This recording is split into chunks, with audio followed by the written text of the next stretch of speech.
बिस्मिल्लाहिर्रहमानिर्रहीम, अस्सलाम वालेकुम नाज़रीन। भारत की आबी जाहिरियत के बाद पंजाब में खौफनाक सैलाबी सूरत हाल है। भारत की जानिब से दरिया रावी, सतलुज और चनाब में वक्फे से पानी छोड़ा जा रहा है। दरियाओं में पानी की सतह मुसलसल बुलंद हो रही है। सूबे भर में बदतरीन सैलाबी सूरत हाल बरकरार है।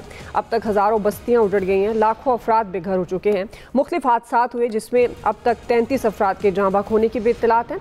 नाज़रीन, इस वक्त दरियाए चनाब में हेड त्रिमू पर इंतहाई ऊंचे दर्जे का सैलाब है। सैलाबी रेले झंग में दाखिल हो चुके हैं जहाँ हर तरफ पानी ही पानी है। दर्जनों देहात डूब गए हैं। 2 लाख से ज़ायद अफराद बेघर हो चुके हैं। फसलें तबाह हो चुकी हैं। सैलाबी रेले आज रात मुल्तान से टकराएंगे।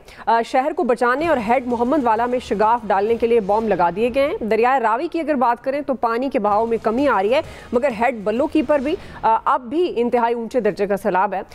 दरियाए सतलुज में भी हेड सुलेमान की पर ऊंचे दर्जे का सैलाब है। PDMA ने 5 सितंबर तक तीनों दरियाओं में इंतहाई ऊंचे दर्जे के सैलाब का अलर्ट जारी कर दिया है, जबकि 3 सितंबर तक बलाई पंजाब में शदीद बारिशों की भी पेशगोई की गई है, जिसके बायस आइंदा 48 घंटों में गुजरांवाला और गुजरात डिवीजन में अर्बन फ्लडिंग का खदशा है। इसी से मुतालिक आज का हमारा ये प्रोग्राम होगा। ख़ास तौर पर पैनल का मैं तारुफ करवा दूँ। प्रोग्राम में एक्सपर्ट्स का पैनल मौजूद है। अयाज खान साहब हैं, आमिर इलियास राना साहब, फैसल हुसैन साहब, नवीद हुसैन साहब, मोहम्मद इलियास साहब और शकील अंजुम साहब भी हमें आज के पैनल में ज्वाइन करेंगे। लेकिन उससे पहले नाज़रीन, जिस तरह मुख्तलिफ शहरों की सूरत हाल आप एक्सप्रेस न्यूज़ की स्क्रीन पर भी देख रहे हैं कि आपको अपडेट किया जा रहा है, हम भी अपने प्रोग्राम में, क्योंकि मुल्तान के हवाले से हाई अलर्ट किया गया है, तो मुल्तान से एक्सप्रेस न्यूज़ के नुमाइंदे हामिद चौधरी हमारे साथ हैं। हामिद, अपडेट कीजिएगा। मुल्तान हाई अलर्ट पर है। ख़ासतौर पर अगर कहा जा रहा है कि वहाँ कैपेसिटी है, तो फिर क्यों कहा जा रहा है कि ये हाई अलर्ट पर है? और अगर ये जो कैपेसिटी की बात हो रही है, ये कितनी पानी की कैपेसिटी है?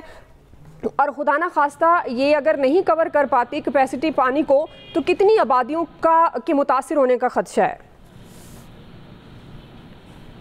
जी हामिद। दुआ, अगर बात करें दरिया चनाब हेड मोहम्मद वाला के मकाम की, तो इसकी कैपेसिटी 8 लाख क्यूसिक है। तो 8 लाख क्यूसिक का अगर रेला आता है तो यहाँ से पानी गुजर सकता है, लेकिन इसकी थोड़ी सी टेक्निकी खराबी है, जिसकी वजह से ये पूरा पानी जो है हेड मोहम्मद वाला ब्रिज के नीचे से नहीं गुजर सकता। जब ये हेड मोहम्मद वाला रोड बना था तो उस वक्त जो है डिज़ाइन में फॉल्ट था। उस वक्त भी इस पर बड़ी ज़्यादा तनकीद की गई थी कि थोड़े से गेटवे बनाए जाएं ताकि पानी जो है दरिया चनाब का वो आसानी से गुजर सके। लेकिन अब जब 5 लाख क्यूसिक पानी का रेला आता है, 5 लाख से तजावुज़ करता है, तो मुल्तान शहर को खतरा शुरू हो जाता है। उसकी बड़ी वजह यह है कि अकबर फ्लड बंद है, जो मुल्तान शहर की सेफ्टी बेल्ट काउंट होती है, मेन बंद है। उसके बाद दूसरी जो सेफ्टी बेल्ट है वो सिकंदरी नहर है। तो अकबर फ्लड के बंद के बाद जब पानी जमा होना शुरू हो जाता है तो वो मुल्तान शहर के लिए खतरा शुरू हो जाता है। इस वजह से मुल्तान जो हेड मोहम्मद वाला रोड बनाया गया 2010 में, तो उसके बाद हेड मोहम्मद वाला को ब्रीच करके दरिया चनाब का ही पानी दूसरी तरफ मुंतकिल किया जाता है। अगर ओवरऑल बात करें तो 140 मुआवजात हैं जो कि इस दरिया चनाब के बड़े सैलाबी रेले से मुतासिर होने जा रहे हैं। तकरीबन 100 के करीब देहात जो हैं वो ज़ेरे आब आ चुके हैं, जो कि बंद बोसन से लेकर हेड मोहम्मद वाला तक हैं, जबकि हेड मोहम्मद वाला से आगे शेरशाह तक अभी बहुत सारे बेट के इलाके ऐसे हैं, बस्तियां ऐसी हैं जहां लोग अभी तक आबाद हैं, वो बाहर नहीं आ रहे। लोगों के शिकवे ये हैं कि ज़िला इंतज़ामिया ने इंतजाम किए हैं, लेकिन उस तरह इंतजाम नहीं किए जिस तरह किए जाने चाहिए थे। क्योंकि आज सुबह सवेरे से हम पूरे इलाके में घूम फिर रहे हैं, लोगों की रिपोर्टिंग की। लोग जो है शदीद गर्मी में धूप के अंदर चारपाइयां डाल के बाहर बैठे हुए खैमे बस्तियों के इंतजार कर रहे हैं कि उन्हें खैमे मिल जाएं, वो सर अपना छुपा लें गर्मी से, लेकिन उनके लिए कोई इंतजाम नजर नहीं आ रहे। वो तो माएं जो है दुआएं देती हैं। ये जिस तरह अभी आप कह रहे हैं 140 मौज़ूआत हैं, तो बहुत सारे ऐसे लोग हैं जो अभी उन एरियाज में मौजूद हैं, उन इलाकों में, देहातों में मौजूद हैं जहाँ पर ये खदशा जाहिर किया जा रहा है। तो उनको निकालने के लिए ज़िला इंतज़ामिया क्या एफर्ट कर रही है? आपने ये बात की, हमारे नाज़रीन तक गई ये बात कि भाई उस तरह से उनको सपोर्ट नहीं किया जा रहा, ये उनका शिकवा है वहाँ के मुकामी लोगों का। लेकिन रेस्क्यू रिलीफ के बारे में भी एक तो बताइएगा, किस तरह से वहाँ पर इंतजामात हैं? तो उन लोगों को निकालने के लिए अब जिला इंतजामिया क्या एफर्ट कर रही है?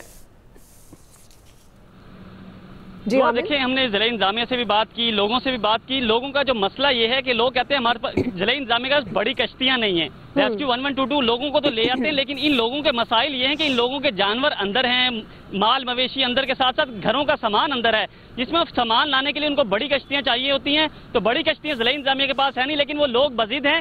पानी असल में थोड़ा थोड़ा आ रहा है, सैलाबी रेला आहिस्ता आहिस्ता आगे आ रहा है। तो लोगों का वही पुराना माइंडसेट है कि पानी नहीं आ रहा, पानी नहीं आ रहा, हम बाहर नहीं जाएंगे, बाहर जाएंगे तो हम बेघर हो जाएंगे, वहां हमें कोई हमारा हाल पूछने वाला नहीं होगा।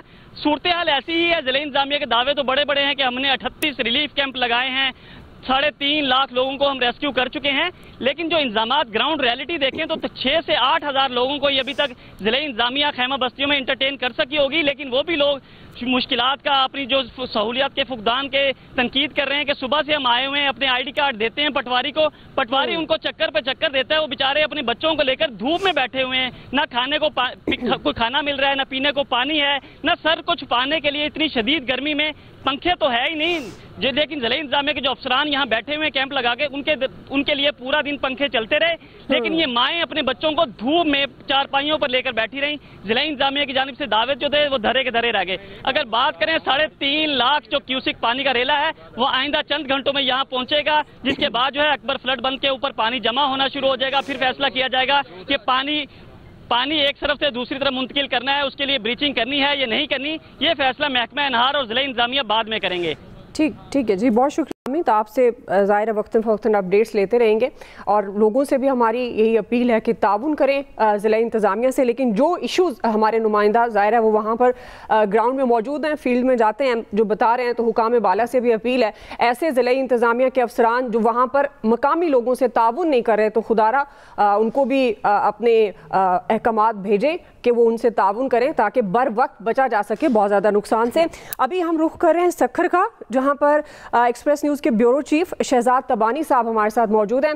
शहजाद, आप हमें अपडेट कीजिएगा, ये अब दरियाए सिंध में पहुंचने का इम्कान जाहिर किया जा रहा है। वज़ीर आला सिंध कह रहे हैं कि अगर सुपर फ्लड आया तो कच्चे का सारा इलाका डूब सकता है, तकरीबन 16 लाख अफराद मुतासिर होंगे। अभी क्या सूरत हाल है और अगर यही सूरत हाल पैदा होती है तो एग्जैक्ट फिगर क्या होगा और किस तरह के सिंध हुकूमत के इक़दामात आप देख रहे हैं वहाँ पर? देखें, बिल्कुल दरिया सिंध के अंदर सैलाबी सूरत हाल तो बरकरार है। सिंध के तीनों जो बैराजेस हैं, गुड्डू बैराज, सक्खर बैराज और कोटरी बैराज, उन तीनों पर अभी निचले दर्जे का सैलाब है। 2 लाख क्यूसिक से जैसे ही पानी बढ़ता है तो वो निचले दर्जे का सैलाब कहलाया जाता है। गुड्डू बैराज पर इस वक्त जो है 3.5 लाख क्यूसिक पानी मौजूद है। सक्खर बैराज पर इसी तरीके से 2,85,000 क्यूसिक पानी मौजूद है और कोटरी बैराज पर 2,73,000 क्यूसिक पानी मौजूद है। 48 घंटे जो गुज़िश्ते हैं उसकी बात करें तो उसमें पानी कम हुआ है, लेकिन आगे जाकर जो है पानी एक दफा फिर बढ़ेगा। वज़ीर आला सिंध कल खुद यहाँ पर आए थे, तीनों बैराजिस का उन्होंने अपने सूबाई वज़रा के हमरा दौरा किया है और जैसे ही वो दौरा करके गए हैं तो उसके बाद जो इंतजामात का जायजा हम ऐसे लगा सकते हैं कि घोटकी के शेंग बंद का जैसे ही उन्होंने दौरा किया तो उसके बाद वहाँ की जिले इंतजामिया ने जो रिलीफ कैंप लगाए थे वो उखाड़ दिए, खत्म कर दिए। बिल्कुल ऐसा लग रहा था कि वहाँ पर कोई भी रिलीफ कैंप नहीं है, वो सिर्फ और सिर्फ वज़ीर आला को दिखाने के लिए कैंप लगाया गया था। इससे आप अंदाजा लगा सकते हैं कि हमारी कितनी तैयारी है सैलाब के लिए।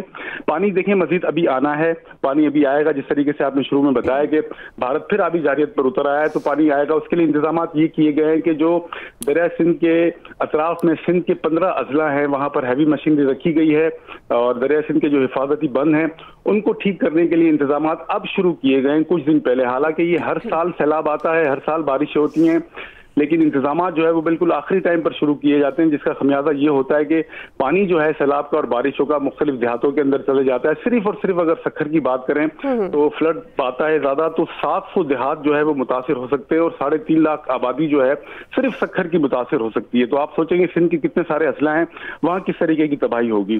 कबीलाई झगड़े चल रहे हैं देहातों के अंदर, इस वजह से वहाँ के लोग जो है नकल मकानी करके पक्के की तरफ आ नहीं रहे। ये एक बहुत बड़ा मसला है कि वहाँ के लोग निकलने के लिए तैयार नहीं है, ये एक बड़ा मसला हो सकता है। जी दुआ जी। तो शहजाद तबानी से मेरा आखिरी सवाल ये है कि खासतौर पर ज़ाहिर है जिस तरह आप बात भी कर रहे हैं लोगों का ताउन तो बहुत ज़रूरी है, लेकिन अब संगीन असरात मुरतब ना हो, क्या इंतजामात आप वहाँ पर मुकामी इंतजामिया के देख रहे हैं, सिंध हुकूमत के?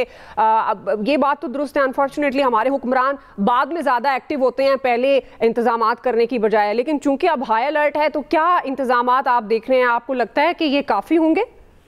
जी देखिए, इंतजामात की जहां तक हम दुआ बात करें तो इंतजामात अब कुछ ठीक हुए हैं, क्योंकि आज जो है वज़ीर आला सिंध की जानिब से कुछ अजला सिंध के ऐसे जहां पर रिलीफ का सामान भेज दिया गया है, टेंट्स भेजे गए हैं और खाने पीने की कुछ चीज़ें भी भेजी गई, तो उससे ये लगता है कि अब इंतजामात में जो है वो सीरियस है।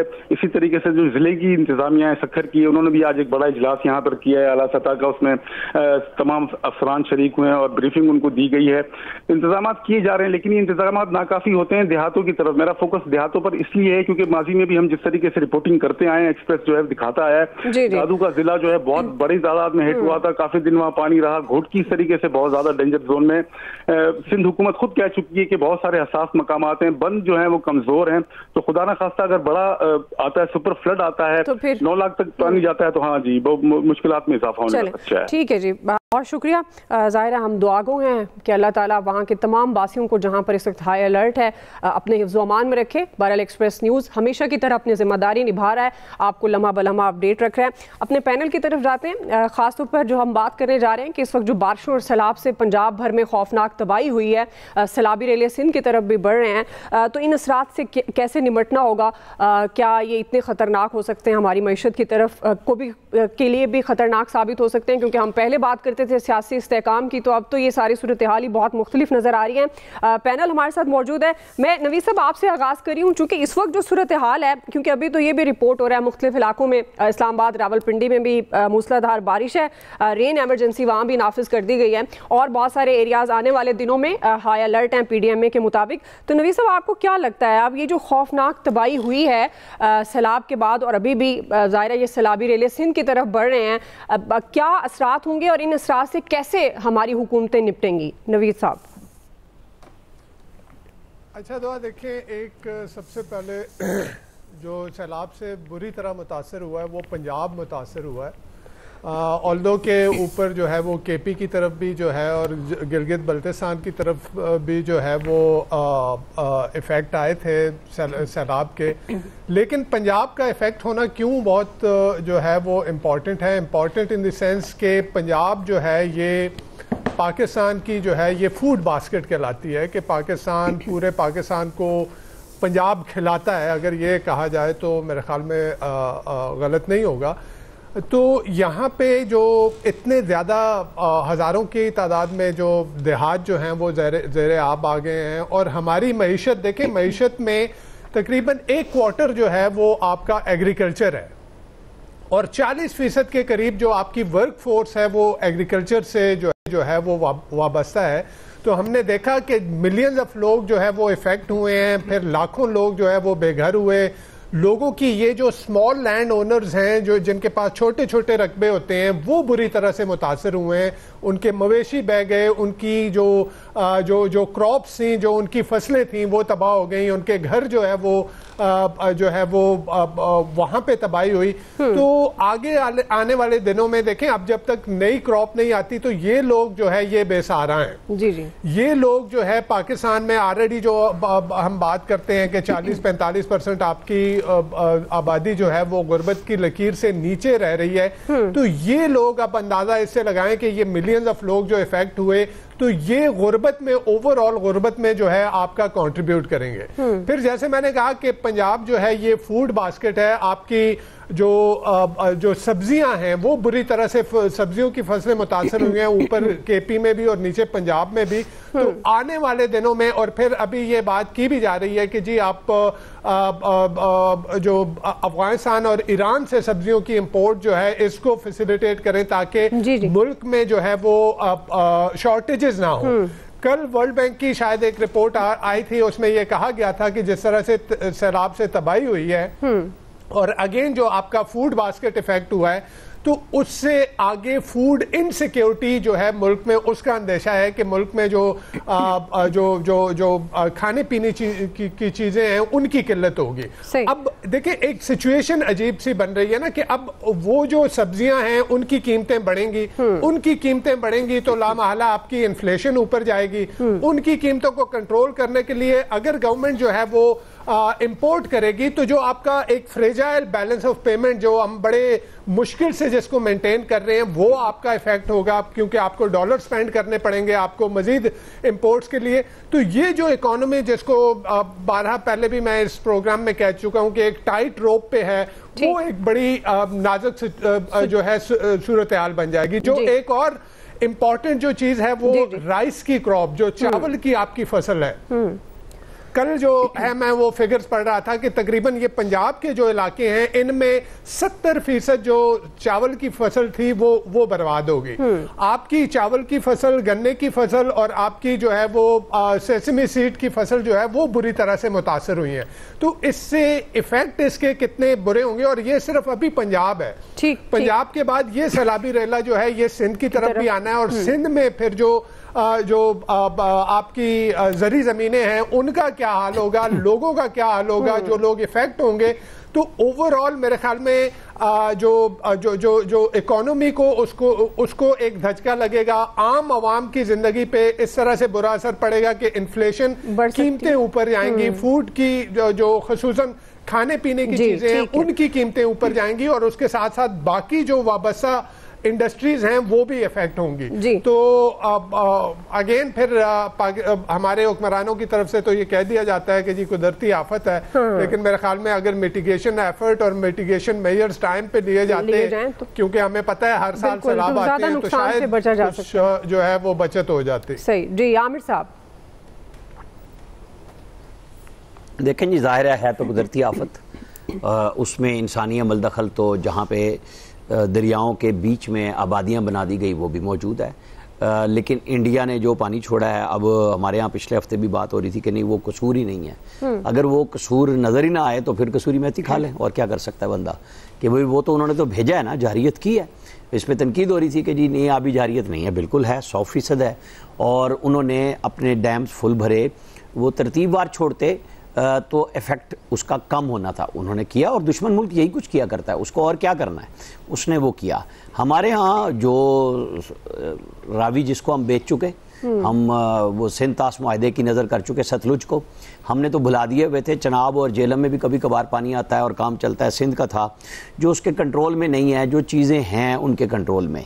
अब असल बात है कि रिहेबिलिटेशन, क्योंकि पानी तो आ गया, अब आप उसके ऊपर बहस करते रहें, टाइम गुजार लें। वही बात है कि पंजाब गवर्नमेंट की बात हो रही है, सिंध की हो रही है, और केपी की। केपी से ज़्यादा वहाँ पे नुकसान हुआ है बारिशों से, जो क्लाउड ब्रस्ट हुआ उसके नतीजे में हुआ है, और फिर उसको वो महदूद पैमाने पे था, चंद अजला में था। ये तो तकरीबन समझे आप सारा पंजाब इस लपेट में आ चुका हुआ है, और सारे दरिया इसके अंदर आ रहे हैं अपनी अपनी सतहों के ऊपर, कि भाई आप सतलुज है कि वो कसूर से शुरू हो रहा है, भावलपुर तक जा रहा है, और उसका सारा वो फिर जाके पंजनद में जाके और उसमें गिरता है पानी, समुंदर की तरफ रास्ता सिंध के लिए इकट्ठा हो जाता है। अब सिंध के लिए बेपनाह आ रही है मुश्किलात। वो सिंध के वज़ीर आला आए और चले गए, और फिर उनका भी मजाक बन गया कि इंतज़ामिया ने उनको मामू बनाया कि वो उठा के अपना कैंप लेके चले गए जी।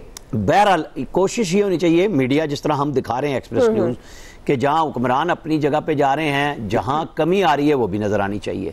अभी जैसे हमारे साथी मुल्तान वाले कह रहे थे, मैं मुल्तान के कमिश्नर की एक वीडियो देख रहा था, वहाँ एक बुजुर्ग कह रहे थे कि साड़ी कज़ा आ गई, ऐसा नहीं वंजना, मेरे बच्चे चले गए लेकिन मैंने जानवर और वो रखे हुए हैं, और वो मिन्नत कर रहे थे कि नहीं आप जो है ना रुक जाएं, हम आपको ले जाते हैं कश्ती में। फिर वो नहीं माने तो उन्होंने कहा चलो 1 घंटे बाद हम आ जाते हैं, क्योंकि फिर इसके बाद पानी चढ़ जाएगा। हमारे यहाँ भी लोग जिद करते हैं, लोगों के मसले भी होते हैं, मुश्किलात भी होती हैं। जहाँ हर साल पानी थोड़ा बहुत आता है, वो लोग तो दूर उन्होंने अपने काम किए हुए हैं, वो चले जाते हैं। लेकिन इस दफा पानी बेपनाह आया है। अब उसका ये है कि फैल भी रहा है, नुकसान भी है। जाहिर है कि अब जब फसलें गई हैं, नवीद साहब ने उसका सारा अहाता कर दिया है। हमारे यहाँ तो ये होता है कि पंजाब में पहले सिंध से सब्जी आती है, सिंध से फ्रूट पहले आता है, बाद में पंजाब का शुरू होता है। लेकिन अब पंजाब में चावल की फसल का बेहतरीन इलाका सारे का सारा ज़ेरियाब है। अब इन्हीं दिनों में, क्योंकि हब्स के दिनों में ही चावल भी लगाया जा रहा होता है, और बड़ी मुश्किल से लोग लगाते हैं पानी खड़ा करके। मुश्किलात आएंगी, गवर्नमेंट को चाहिए कि जो चीज इंपोर्ट करनी है वो पहले से कर लें, उनके ऑर्डर करा लें, वफाकी हुकूमत सूबाई हुकूमतें मिलके, ताकि जो तलब और रसद का गैप है वो बढ़ ना पाए। और फिर इसमें ज़ख़ीरा दो दोनों तो कमी नहीं छोड़नी, वो जब रमजान शरीफ में नहीं छोड़ते तो आप कैसे छोड़ेंगे। बिल्कुल ऐसे है जी। ठीक है नाज़रीन, क्विकली ब्रेक लेते हैं जी, ब्रेक से वापस आएंगे, कंटिन्यू करेंगे जी। वेलकम बैक नाज़रीन। आया सब क्या असरात होंगे अब बारिशों और सैलाब के खास तौर पर, और जो सबसे बड़ा सवाल, अब इन असरात से कैसे निपटेंगी हुकूमतें? दुआ पहले तो वो हामिद चौधरी मुल्तान से जो हमारे रिपोर्टर हैं, उन्होंने तो सारी जिम्मेदारी पटवारियों पर डाल दी है कि जी वो तावन नहीं कर रहे, इसलिए ये मसला बन रहा है बहुत ज़्यादा। अच्छा, हुक्मरान बड़े आराम से दावे कर देते हैं जी लाखों लोग हमने इवैक्यूएट कर लिए। एक एक बंदे का आपके पास डेटा होना चाहिए ना कि फलां जगह से हमने इतने किए। वो नहीं करेंगे, कैंप्स दिखा देंगे आपको थोड़े बहुत, और फिर वो ये कॉमन प्रैक्टिस है, जैसे वो शहजाद ताबानी बता रहे थे आपको कि वज़ीर आला साहब आए, उसके बाद कैंप का पता ही नहीं चला वो कहाँ गए। और ये यहाँ भी होता है, पंजाब में भी, ये केपी में भी होता है। ये अल्लाह के फजल से पूरी कौम ही एक जैसी है। लर्निंग लाइसेंस वाले हम हुक्मरान रख लेते हैं जो कहते हैं जी वो हमारा तो पहले दौर है, उसमें आगे हम क्या कर सकते हैं। लेकिन ये बहुत बड़े अलमिये जन्म लेने वाले हैं इसके बाद। वो फसलों के हवाले से आपको नवीद साहब ने बता दिया कि उसके बाद क्या होने जा रहा है। अरबों डॉलर का नुकसान होगा उसमें। आपको गंदम तक इंपोर्ट करनी पड़ेगी जो मुझे समझ आ रही है। चावल मतलब वो पूरा वो एरिया आपका जो बेस्ट चावल ग्रो करता है वो सारा पानी से बर्बाद हो गया। अब बाकी तो छोड़े, हम देहात की बात कर रहे हैं, फसलों की बात कर रहे हैं। हमारे शहरों में, बड़े शहरों में क्या हो रहा है? ये लाहौर शहर में आपके सामने क्या हुआ है कि यहाँ की बस्तियाँ, जब शहर की, इतने बड़े शहर की बस्ती डूबना शुरू हो जाए, जब उसमें पानी आ जाए, लोगों के घरों में पानी आ जाए, तबाह बर्बाद हो जाए, तो उसके बाद फिर क्या गुंजाइश रह जाती है? हम सो जाते हैं असल में ना। ख्वाजा आसिफ का भी आज मैं बड़ा धुआंधार खिताब सुन रहा था कौमी असम्बली में। उस स्पीकर साहब को बार बार मुखातिब करके कह रहे थे कि देखें हमने डैम नहीं बनाए, अब जो डैम्स की बात हो रही है 10 से 15 साल लगेंगे तब ये जाके डैम बनेंगे, तो क्यों नहीं हमने डैम बनाए? मुझे यूं लग रहा था कि मेरा वज़ीर दिफा शायद इंग्लैंड से या अमेरिका से इंपोर्ट हुआ है और वो आके वो ताने दे रहा है लोगों को कि जी तुम लोगों ने इतने अरसे में कुछ नहीं किया, देखो अब हम पे डाल रहे हो कि जी हम ये डैम बनाएं तो ये तो 10 से 15 साल लगेंगे। अलमिया ही ये रहा है हमारा थ्रू आउट कि जब भी डैम बनाने की बारी आई या वो कंट्रोवर्शियल हो गया या वो हमारे लीडर को, वो जो हुक्मरान था उस वक्त का, उसको लगा कि यार इसको 8 से 10 साल में बनेगा ये, मेरी 5 साल की हुकूमत है जो कि 5 साल की भी कम हुई है। यहाँ तो 2.5-3 साल 4 साल बाद, उसके बाद अल्लाह के फजल से वो मेरा ख्याल एक वो थे चौधरी शुजात हुसैन जिन्होंने अपनी मुद्दत पूरी की थी वजारत उज़्मा की, गालिबन 3 महीने, वो खुशकिस्मत थे। बाकी तो यहाँ आपको पता ही है जो सूरत हाल चलती रही है।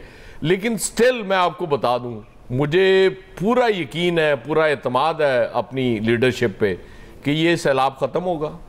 उसके बाद ये फिर वही रूटीन की चीज़ें शुरू होंगी, वही इनकी प्रायोरिटीज़ होंगी और अगले साल फिर इसी तरह की बातें आप देख रही होंगी। हर दौर में तस्वीरें बनती हैं वो मुतासरीन के साथ, वो सिर्फ एंगल बदलता है और कोई चीज़ नहीं बदलती। तस्वीर का एंगल के सिवा कुछ नहीं बदलता या शायद थोड़ा बहुत चेहरा बदल जाता। जी फैसल साहब, हालात ऐसे ही रहेंगे जो पहले देखते रहे, जो अयाज साहब भी कह रहे हैं तस्वीर का एंगल बदलता है और कुछ नहीं बदलता, या आपको लगता है कि इस दफ़ा कुछ काम करेंगे जब हम असरात के बाद निमटने की बात करते हैं? तो ये तो हमारे रवैये पर, मिजाज पर है ना कि हम हालात बदलना चाहते हैं या नहीं बदलना चाहते, या इसी तरह ज़िंदगी गुजारना चाहते हैं। ये दोनों ऑप्शन तो हमारे पास हैं, हमसे मतलब हुक्मरानों के पास है, हमारी आपकी तो कोई फिलहाल हैसियत नहीं है।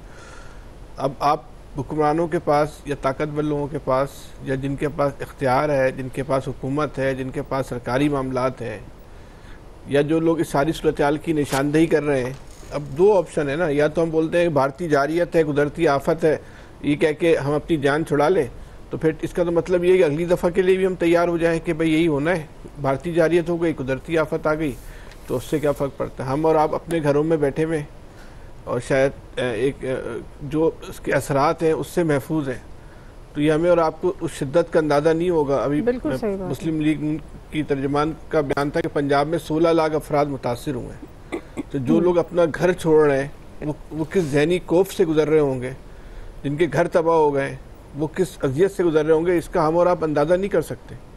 और जो तबाही, अभी तो पूरी तबाही भी नहीं आई ना, और तबाही आनी है, उसके असरात आने, उन कौन कौन उससे मुतासिर होगा, जिसका कारोबार तबाह हो गया, जिसके पूरे साल की आमदनी के जिसने अपना तखमीना लगाया होगा इससे मैंने अपना घर चलाना है, आज वो ज़ीरो पे है, उसने अपना साल कैसे गुजारेगा और कब इसके असरात से निकलेगा, वो किन मराइल से गुजर रहा होगा, हम और आप उसका तसव्वुर भी नहीं कर सकते। तो बहरहाल इस पर हमें सिर्फ तनकीद करने के बजाय मसले को हल करना चाहिए ना। अच्छा, मसले के हल का तो बहुत आसान नुस्खा जो है वो वज़ीर दिफा ने आज कौमी असम्बली में बता दिया कि आबी रास्तों के ऊपर जो तामीरात हैं ख़त्म कर देनी चाहिए। अच्छा, माजी में क्या हुआ इसका कोई फ़ायदा नहीं है ना कि नून लीग ने किया, पीपल्स पार्टी ने किया, तहरीक इंसाफ ने किया। आज ये तय कर लें कि हमने पानी को जो है वो रास्ता देना है आबी रास्ते में गुजरगाहों पे जो तामीरात हैं, चाहे वो किसी गरीब आदमी की हैं, किसी अमीर आदमी की हैं, किसी ताकतवर की हैं, किसी माफिया की हैं, उसको हमने बिल्कुल ज़ीरो कर देना है, निपटा देना है। तो हो सकता है कि हम आने वाले वक्त में जो मुस्तकबिल में इस तरह के हालात हों तो उसकी शिद्दत से जो है ना हम अपने आप को जो है ना वो बचा लें। ये डैम बनाने में तो 15-20 साल लगेंगे। जो इंक्रोचमेंट है, चाहे वो लीगल है या उसको किसी तरह कागज़ के दायरे में लाके सरकारी मामलात में करके उसको आबी रास्ते में बना दिया गया, इंक्रोचमेंट तो है। कागज़ का पेट बनने से गैर कानूनी काम तो कानूनी नहीं हो जाता। तो इस सारी इंक्रोचमेंट को गिराने में तो 15 साल नहीं लगेंगे ना। ये तो 6 महीने में भी काम हो सकता है, गिरा दे। 15 साल की जो है उसकी प्लानिंग भी करते रहे, मुख्तसर मुद्दत प्लानिंग ये कर लेंगे, जो रास्ते में चीज़ें आ रही हैं उसको गिरा दे, वरना फिर ठीक है अगले साल भी हम कहेंगे कि भारत ने जारियत की, कुदरती आफत आ गई, हम क्या कर सकते थे। अब दोनों ऑप्शन है हमारे पास।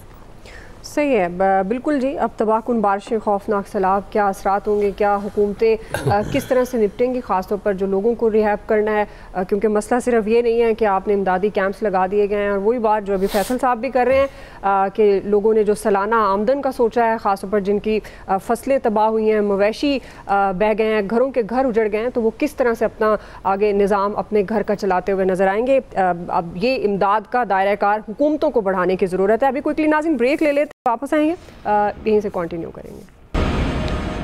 जी वेलकम बैक नाज़रीन। इलियास साहब, अब क्या हिकमत अमली होनी चाहिए कि ज़्यादा से ज़्यादा लोगों को रिलीफ दे सकें? देखिए गवर्नमेंट पर ये डिपेंड करता है कि रिलीफ देते हैं। ये देखें इस तरह तो जो इक़दाम हो रहे हैं, पंजाब के 10 से ज़्यादा, लाहौर ये जो इधर जो वस्ती पंजाब है इसके 10 से ज़्यादा, अब आप देखें जनूबी पंजाब के 15 से ज़्यादा देहात अफेक्ट हो रहे हैं। और इसमें जो लोगों की तादाद जो कहा जा रहा है ना 23 लाख 25 लाख से ज़्यादा है। और आप ये देखें कि लोगों के पास, देखें इनके पास वसाइल नहीं है कि उनको कर सकें, उनको मवेशी लेके जा सकें, सामान लेके जा सकें, क्योंकि लोग इसलिए लेके जा रहे हैं क्योंकि अगर पानी में बह गए तो वो फिर कहाँ से गुजारा करेंगे। आपको पता है देहात में एक घर में अगर एक भैंस हो तो उसके दूध देते हैं, दूध का करते हैं, इस्तेमाल करते हैं, उसको बेचते भी हैं। फिर इस तरह मुर्गियाँ वगैरह जो भी सारे उनके इकोनॉमी इसी तरह चलती है जो देहातों में। तो इकोनॉमी अब उनकी डिस्टर्ब हो जाएगी, वो किस तरह दोबारा बहाल होगी। तो इसके लिए गवर्नमेंट को सोचना चाहिए, गवर्नमेंट को प्लान, गवर्नमेंट तो भी उनको बचा रही है अभी, प्लान जो है कि उनको किस तरह रिहेबिलिटेट करना है, किस तरह उनको उनकी इकोनॉमी चलानी है, उनको लोगों को बहाल करना है। उनके घर टूट गए हैं इस तरह, देखें कई देहातों के देहात साइडों से निकल गए, उनके घर निकल गए लोगों के। अभी पानी सिर्फ आया नहीं है, पानी तो अभी तबाही कर रहा है, अपनी मचा रहा है। तो इस सूरत हाल पर देखना चाहिए इनको, तो ये पहले चाहिए था। आप देख लें किसी गवर्नमेंट में किसी ने पहले कहा कि 2-3 महीने पहले सैलाब आ रहे हैं, पेशन गोइयाँ हो गई थी, कोई इसके लिए कोई मुतबादल कर लेते कि कहाँ से ब्रीच करना है, कहाँ से किस आबादी को बचाना है। इस तरह की कोई प्लानिंग नहीं की, जबकि पहले की जाती थी। अब इन्होंने कहा कहाँ सैलाब आने, इन्होंने दरिया भी बेच दिए, ये भी कर दिए, उधर मकान बन गया। वो लोग परेशान हो गए, जहाँ लाहौर में जहाँ पानी है 10 से 15 फुट तक पानी आया है, तो लोग जहाँ से डूब गए, लोग अपने घर को छोड़ के नहीं जाना चाहते थे। जाहिर है वो भी उधर भी यही मसला है कि यहाँ जो छोड़ के गए उनके घरों में चोरियाँ होना शुरू हो गई, पानी में भी चोरियाँ हुई, ऐसी सूरत हाल। तो इस सूरत हाल को गवर्नमेंट को चाहिए। अब भी देख लें कि मुल्तान रोड पर लोग सड़कों पर बैठे हुए हैं और वो उनको खाने के लिए तरस रहे हैं कि किस तरह जब आएगा गवर्नमेंट देने जाएगी। जाहिर गवर्नमेंट के भी इतना नहीं है कि गवर्नमेंट इतने ज़्यादा लोगों को कर सके, खाना दे सके इस तरह। तो इसमें मुखैर हजरात भी आ रहे हैं, अलखिदमत भी आ रही है, जो भी आ रहा है, जो भी कोशिश कर रही है कि अपने इनकी मदद कर सके जो लोगों की। तो ये उस वक्त तक सूरत हाल है कि गवर्नमेंट, देखिए आपकी इकोनॉमी का जो डिज़ास्टर हुआ है ये छोटा नहीं हुआ, बहुत बड़ा डिज़ास्टर हुआ और ये आपको अभी पे करेगा, आपको लोगों को इसके लिए जाहिर है गवर्नमेंट को अभी से शुरू करना चाहिए कि इंपोर्ट करे, किस तरह भी करे, ताकि लोगों को जो इनको चीज़ें मिल सकें। वरना यही होगा कि डिमांड ज़्यादा बढ़ जाएगी तो फिर कहाँ से करेंगे इस तरह। ये लोग देख लें, ये लोग कहाँ से जाएंगे, किस तरह करेंगे, किस तरह अपना घर बनाएंगे। वैसे आप देख लें कि इतनी मुश्किल आई हुई है पूरे पाकिस्तान में, जो भी है सूरत हाल, यहाँ के लोग इतने ज़्यादा परेशान नहीं हैं, बहादुरी के साथ मुकाबला कर रहे हैं। आप जाके लोगों को देखें, लोगों के पास खाने को कुछ नहीं है, एकदम सैलाब आया लेकिन वो फिर भी बैठे हुए हैं और देख रहे हैं कि इसको किस तरह इसका मुकाबला किया जा सके। तो अब गवर्नमेंट को भी चाहिए, गवर्नमेंट की जिम्मेदारी है, गवर्नमेंट इलेक्ट होके आई कि तस्वीरें ना बनाए बल्कि इनके साथ काम करें, इन लोगों को रिलीफ दें। रिलीफ ये नहीं देना कि इस तरह के, अब ये है कि उनके मवेशी वगैरह हैं उनको बचाया जाए, जो भी है सूरत हाल है, कैंप ऐसे बना के दें। देखें ऊपर से बारिश हो रही थी, कैंप में सारे डूबे हुए थे दोबारा।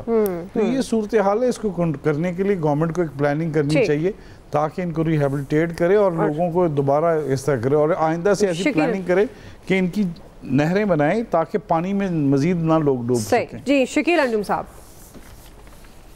जी देखिए दुआ, जिस किस्म की मनसूबाबंदी हिकमत अमली होनी चाहिए थी हुकूमत पंजाब की जानिब से, क्योंकि कहा जा रहा था कि मानसून अर्ली है, फ्लड आ रहा है, लेकिन आप ये देखें कि पंजाब हुकूमत तो जापान में थी, वो एक दिन पहले आई और उस वक्त उन्हें पता चला कि वाकई सैलाब आ रहा है जब लाहौर के इलाके जो है वो डूबना शुरू हुए। तो आप ये देखें कि 1 से 2 से 4 दिन में जो है वो प्लानिंग किस तरीके से की जाएगी कि इतनी बड़ी आबादी को जो है उसका इनखला किया जाए और उनके लिए रिलीफ कैंप बनाए जाएं, फिर उनका साजो सामान उठाया जाए और उनको ला कर कहीं दूसरी जगह पर आबाद किया जाए। तो इसलिए लोग भी रेजिस्ट कर रहे हैं, उनको ये पता है कि वहाँ पर भी जाकर जो हुकूमती लोग एक दफ़ा ले जाएंगे, वहाँ पर भी जाकर बेघर होना है, क्योंकि वहाँ पर उन्हें मिलना तो कुछ नहीं है। जो ऑन ग्राउंड सिचुएशन है वो इंतहाई डिफरेंट है और जो आदाद व शुमार मीडिया को जारी किए जाते हैं वो डिफरेंट हैं और उनमें बिल्कुल तजाद है। जितने बड़े बताया जा रहा है फिगर के इतने लोगों को जो है वो वहाँ से मुतासरा इलाकों से निकाल लिया गया है, तो इतनी बड़ी तादाद अभी नहीं निकाली जा सकी है, ना ही लोग जो है वह अपने इलाका और घर छोड़ने के लिए तैयार हैं, क्योंकि आगे उन्हें किसी किस्म का कोई अरेंजमेंट नहीं मिल रहा। तो दूसरी जानिब अब जो आने वाला सीन बनेगा वो इंतहाई खतरनाक होगा, क्योंकि जो साउथ पंजाब है वो आपका कंट्रीब्यूट करता है एग्रीकल्चर में सबसे ज्यादा और उसके बाद सिंध करता है। ऑलमोस्ट जो आपकी जो गंदम है वो कोई एग्रीकल्चर की 70% जो है वो साउथ पंजाब प्रोड्यूस करता है और साउथ पंजाब इस वक्त पूरा का पूरा जो है वो सैलाब की लपेट में है। आप बिहाड़ी देख लें, बहावलपुर देख लें, मुजफ्फरगढ़ देख लें, मुल्तान देख लें, इसी तरह आगे चलते जाएं पूरा हेड पाइना तक, फिर आगे रहीमयार खान का एरिया, इसी तरह राजनपुर रुझान है, डेरा गाजी खान है और इसी तरह रोतकुइयों का जो सैलाब है, कोई सलमान का सिलसिला है, तोसा है, तो हर तरफ पानी ही पानी है। तमाम की तमाम फसलें जो है वो बर्बाद हो गई हैं, आगे गंदम में काश्त होना है। उस वक्त तक ये पता नहीं कि ये पानी उतरेगा और क्या सिचुएशन होगी, आया जो काश्तकार है उसकी जो जमीन है वो गंदम काश्त करने के काबिल भी होगी या नहीं होगी। उसके अलावा जो हुकूमत ने पॉलिसीज बनाई थी गंदम के हवाले से, वो भी आपने देखा कि काश्तकार किस तरीके से जो है सड़कों पर गंदम ले आया, वो रोता पीटता रहा कि उसकी गंदम का रेट नहीं मिला।